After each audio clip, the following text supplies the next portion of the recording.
So that's gonna be the last time you see this car running with a 4AG engine. And it makes me kind of sad because I do like the engine, but I'm moving on to something better, I think. I know a lot of you guys probably not gonna like it, but you'll probably see it in the next video what my new engine is. Anyways, here's one last look at the stock 4AG engine, 16 valve, and this has 322,000 miles.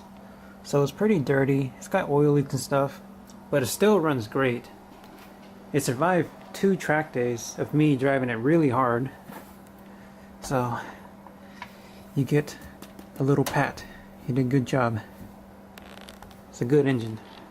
So today I will be dropping the engine out of the car, and it's actually pretty easy on this car. I know a lot of people think working on MR2 is really hard, but it's basically the same thing as a front wheel drive engine car, but just put in the back. But anyways, it's really easy to pull this thing out. Like if I start at this point and then having it out, it can take about an hour. So I'm gonna try and show you how to do this. I'm not gonna go super in depth. Like, you know, taking the battery out is pretty obvious. We're gonna take off the AFM, disconnect hoses, wiring harness and stuff. Really straightforward stuff. So I'm gonna start working on that, and then we'll see where I'm at. Got a couple of things out already. So that's the engine lid, brake booster line, coolant reservoir, battery, and the AFM. And that's already made a lot of room in here. I've also disconnected the tranny cable, or the speedo cable, which is right there. And then the throttle cable. I think I took some wires off. No, I did. But yeah, coil wires, fan wire. Like, this is a lot of little stuff that you probably forget. And it's like a little ground over here too. This thing right here. Now, I gotta push this harness through into the engine bay. So this is the ECU. So I'm gonna take off all this harness here and then shove it through here. And that'll come out right there. So I'm dropping the engine with the harness. That makes it easier, so I don't need to like disconnect anything over here. I'm just gonna lay this harness on top and drop it like that. Okay, ECU harness is through this whole thing right here. So that's out of the way. And there is a ground right here, so make sure you remove that. I already did. But the first time I dropped this engine, like what, 7 years ago or something, I forgot that and broke the thermostat housing. So I guess next up, let's take off the shift cables. And they're just like little cotter pins right here. Ah, it's stuck. It's seized. Oh, there it is. Yeah, I'll get it eventually. But anyway, it's just a cotter pin, and there's 2 cables. One more down here, and it should just pop out. Yep, that's out. There you go. Now that's out. So that should be everything up here for now. So next up, let's jack up the car, take off the front and rear motor mounts, and then the 2 axles.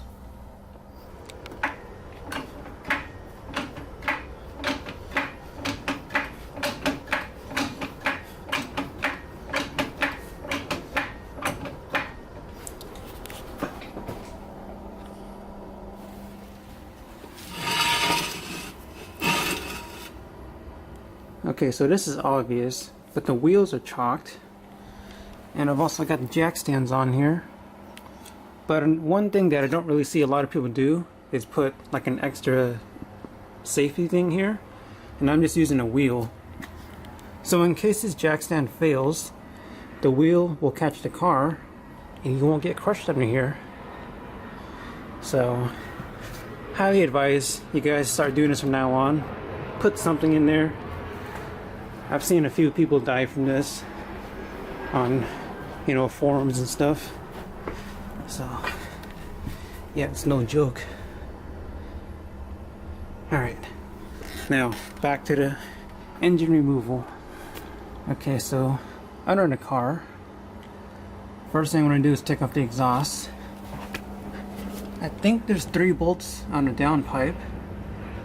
Kind of hard to see. And then I'm going to unplug the O2 sensor. And then back here, you can't really see that, but there's a mount there that has 2 14mm bolts. And then same on this side. See, there's 1 and 2. Take that out, and then the whole exhaust will just drop down.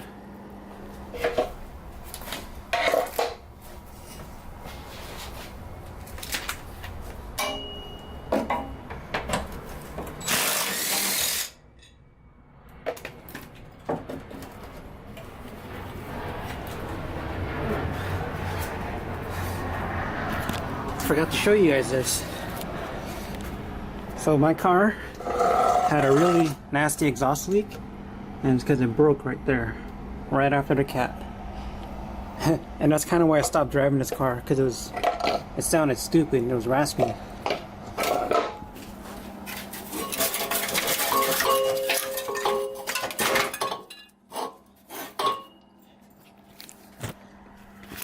Okay, and that's the exhaust. Okay, next up is axles. There's 2, 4, and then 6 on each axle, and these are 12mm. Okay, axles are out on the transmission side. Real easy. Just a couple bolts. And now let's get the other side. The hub side. So this should also be pretty easy.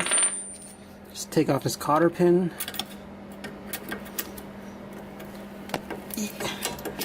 One hand is hard. Anyways, take off the cotter pin, 30mm, and then that should be it for the axles. Okay, there's the axles, there's the exhaust. And look at all that room there now. Plenty of room to drop the engine down now. Now let's undo the motor mounts. So the rear motor mount, one 14 here and another 14 here, and then same one with the front one. That one right there is going to be 2 14s. Let's get this gunned off.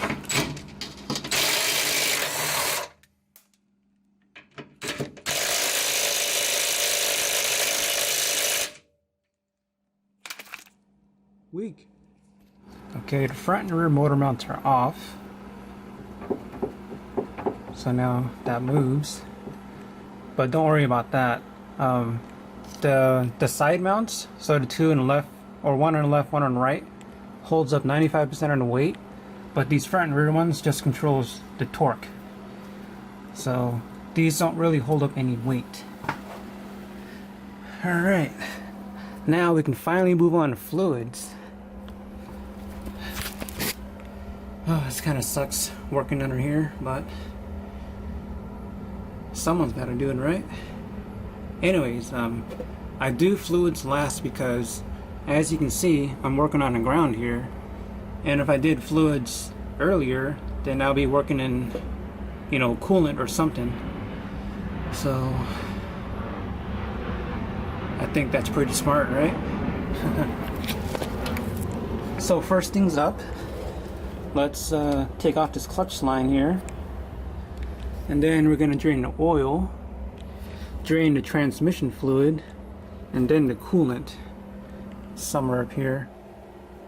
I always recommend using a line wrench for, you know, like clutch lines, brake lines, fuel lines, so you don't strip it out. You know, that came off so easily. So once you get the clutch line all the way out, I like to put on a vacuum cap right on there so that all the fluid doesn't leak out, and it makes bleeding the clutch a lot easier. Okay, let's drain the oil.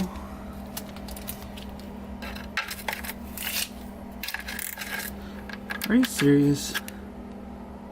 Someone put a 13mm on this. Okay, let's try that again with a 13 now. There you go. Who would do that? It's not JDM.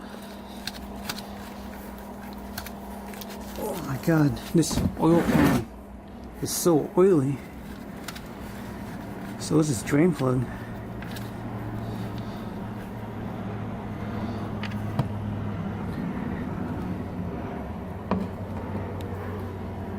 Ooh.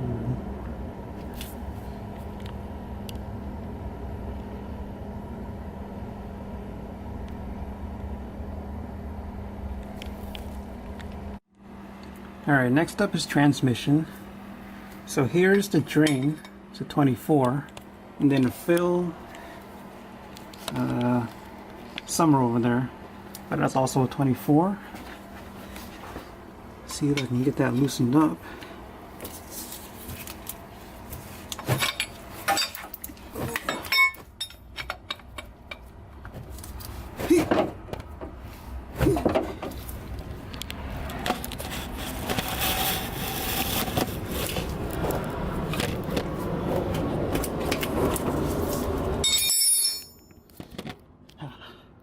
There you go. I needed 2 ends for that. Where's my light?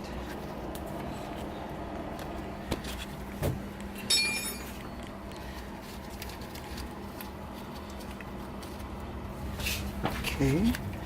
Now let's get the drain.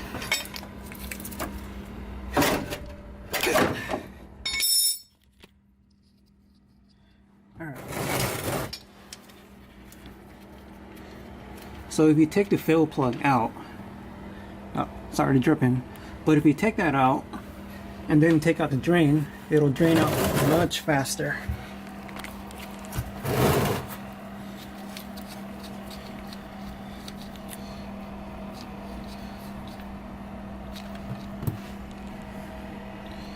Yeah, that looks pretty fresh.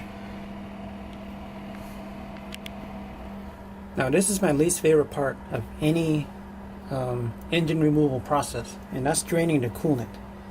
I always make a huge mess, no matter how much I try not to. It just happens. But I have a good feeling this time. I don't think I'll make a mess this time. But just in case, I got some floor diapers to catch anything I miss. Now let's drain the coolant. Hopefully you can see this.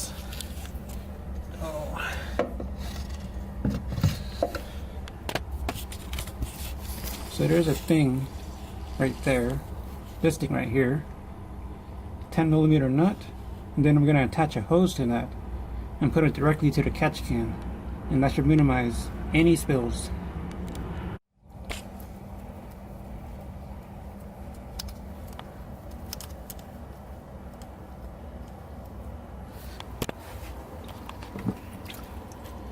Dang. First time draining coolant without making a mess. It's like a milestone for me. No bankai here.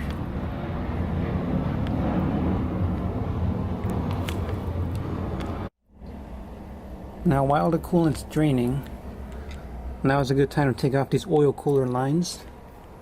So one's going to the oil pan, and then this other one goes somewhere. I don't know. But we gotta take these hoses off.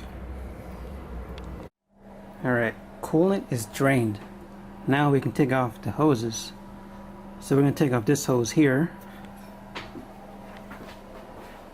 And then another big hose right here. So that. And then these two. And these are the heater hoses. And then that should be it for the coolant lines. God dang it. Well, there's the coolant mess. I guess I didn't get all the coolant. I guess it's not too bad still. Alright, so the last part that we gotta disconnect is the fuel lines. So this is the return. It's just a small spring clamp that holds that on. And then the feed line right on top of the fuel filter, 17mm. And then before we take those off, make sure you relieve all the gas pressure. Just take off the gas cap. It should be good. I got this one loose already. Boop. And then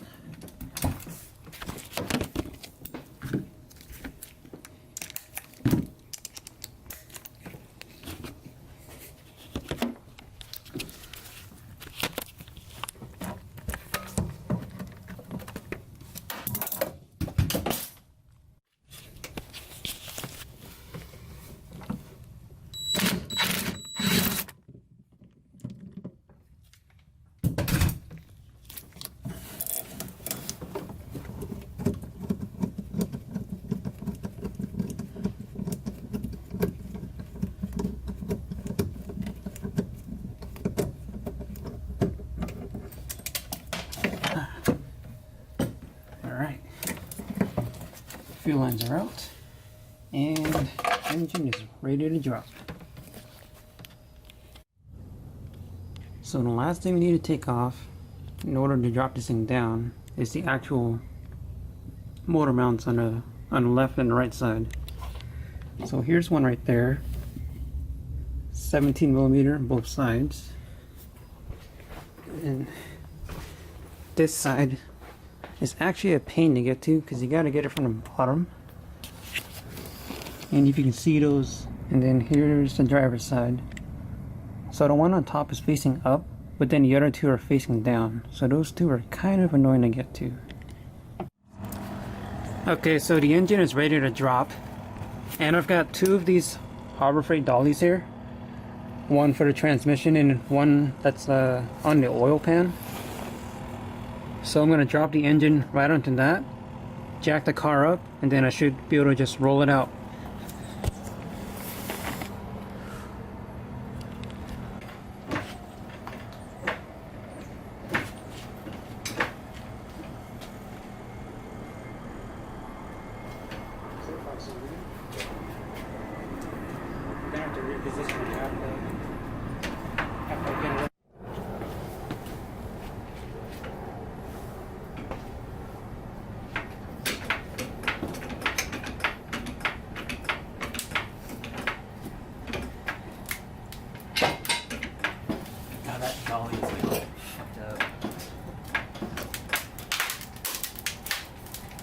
It's breaking. Is that the dolly breaking? Yeah.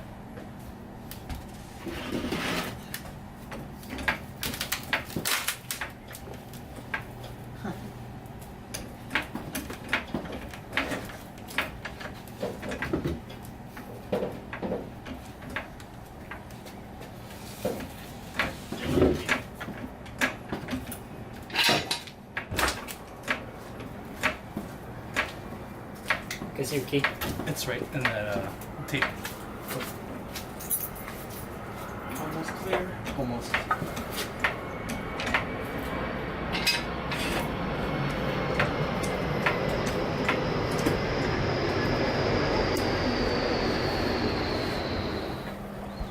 Probably could pull it through if you push the handful through Maybe here. if I take this off. Yeah.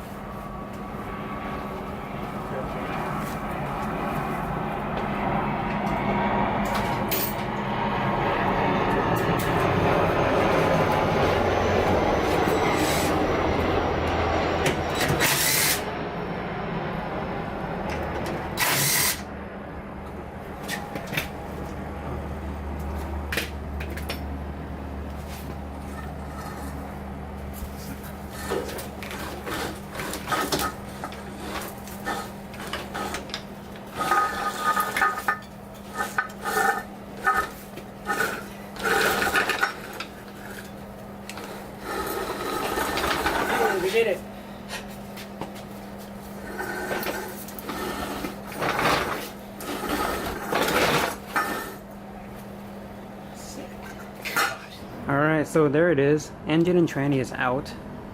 And this is kind of sketchy, but it's really the only way you can do this if you don't have a lift, because pulling it off the top is almost impossible and you risk breaking the back window. So you gotta drop it up from the bottom. Now this right here, this is my eye line, and this is like right up at my eyes. It's crazy. This thing's jacked up so high. That's like 4 feet of room. Maybe this gives you a better idea, but this is level right now, and the car is like at a 45-degree angle. It's insane. This looks nuts in person. So yeah, there it is. Engine's out. I've already sold the engine locally. Transmission still available. C52, 5-speed. Shift's great. I was looking for like 150 bucks for it, but yeah, let's get this thing back down. This is starting to sketch me out. Alright, so here's the empty engine bay. Pretty sure it's never been cleaned. 322,000 miles, 30 years old. It's pretty nasty. But I'm going to clean all that up. So I guess that concludes dropping a 4AG out of your AW11. Pretty easy to do. I mean, it's really not as hard compared to like other cars. But I guess I've done it like 20 times, so I can say it's easy. Oh yeah, and one more thing. If you're gonna roll the car around, make sure you put the axles back in, because if you don't and you roll it around, you'll break the bearings. So that's gonna be it. I will see you guys in the next one. In the next one, I should have the engine. I'm excited for that. See ya.